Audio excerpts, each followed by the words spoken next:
Hello everybody, or should I say hello YouTube fans. This is the first video for my channel, Vibing with Chris.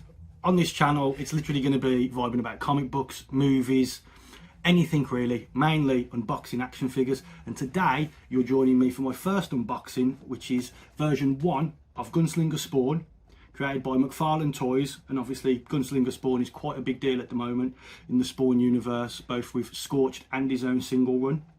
As many of you know, Todd McFarlane is the creator of Spawn.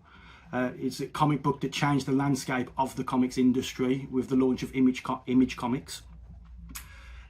It just changed everything, the way everybody worked. It was amazing, totally awesome. And this guy is one of the best characters. Let's unbox this bad boy. Here he is now, all out of his packaging. As you can see, comes with some great weapons. He has his 2 revolvers. Some brilliant paintwork on those, absolutely fantastic. Nice little detailing of the skull and the handles. I don't know if you can see that just there. Same with the other one, lovely bit of skull detail there. And then we pick up his, I'm guessing his Smith & Wesson rifle. That'd be what I'd say. Again, the detail on this is great. Washes could be a little better, I guess, but for me it's perfect. Looks fantastic.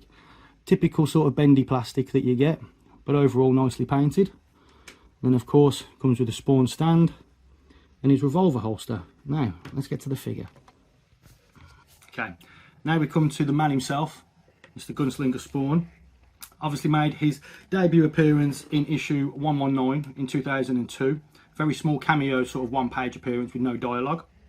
And then obviously fans were very taken aback by this mysterious character coming in his duster jacket and his bowler hat, looking as good as only Gunslinger Spawn can. People wanted to know more about him. In 2008, issues 174, 175 was when they adapted on his origins and told us the story. Now, as you can see from the figure itself, the articulation is fantastic. It's not great because of the gun holsters, so you get a little bit, that's his ab crunch as well. And then obviously, yeah, it does have double jointed knees, but mine are a bit stiff because he's been in the box for a while.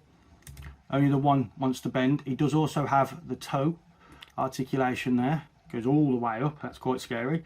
A little bit of ankle pivot, but nothing too much. As for the arms, his hands have a little bit of swivel, nothing too major because of the gauntlets. And again, double jointed elbows. His head, obviously, is going to be a bit impeded. It does go down, as you can see. It doesn't go too far back up because of that glorious collar with the duster jacket. The paintwork on the body, wow. As you can see, hopefully, it's brilliant. They could have put a bit more of a darker paint on the coat, I guess, but it works fantastic. And for photos, it's brilliant. I'll be sure to start uploading some photos on my new Instagram channel as well when I get going, and then I'll be tagged in the comments below.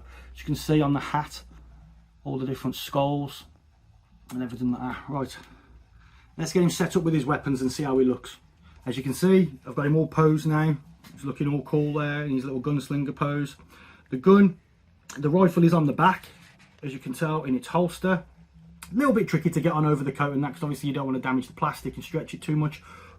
But overall, I am massively happy with this. You know, some improvements could have been made to the joints and stuff. They're a bit tight, but it's one of the first wave of the redone McFarlane Spawn line.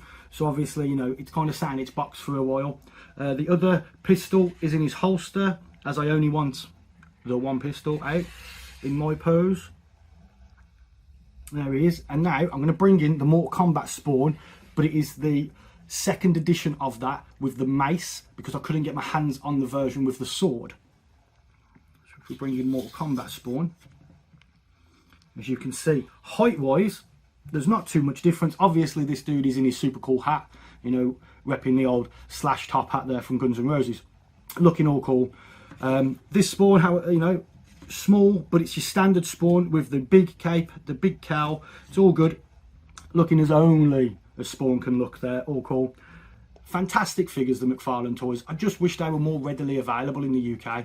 It's getting harder and harder to get hold of them. I mean, the new waves, we've had Omega Spawn, with Sam and Twitch, became really difficult to get hold of in the UK, and then they've got the new ones coming out. There's 3 new ones. You've got Monolith, which is a mega fig, you have Medieval Spawn, and you have Sin.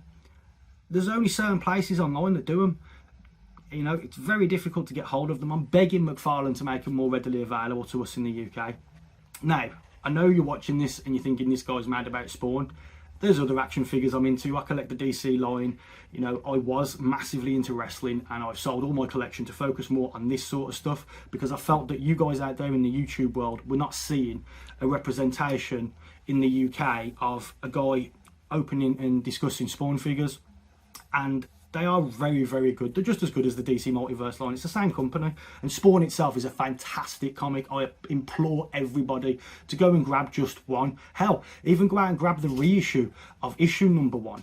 Why not? It's well worth it, £2.95, you know, can't go wrong. Any local comic book store should still have them. Now, I bet you're all wondering where this bad boy came from. I am going to be doing a video on this lovely piece. This is a custom piece of artwork that my lovely fiance had made for me. She put in an order 2.5 years ago. It took a while, you know, family troubles here and there, you know, everyday life, COVID, all that sort of stuff. But this is absolutely magnificent. If I had batteries in, I would turn it on. The eyes light up, the skulls will glow a bit. The cape is fully detachable and fully posable with wires. It is a marvellous piece of work. If you'd like more details about this, you know, I will be doing another in-depth video on it to show more about it. But in the meantime, if you would leave a comment on there, and I'll get that video out as soon as I can. Okay, right, that's it for the first episode. I really hope you've enjoyed this. This has taken me a while to get my confidence up to do this. I want to thank you all for watching, and yeah, keep vibing.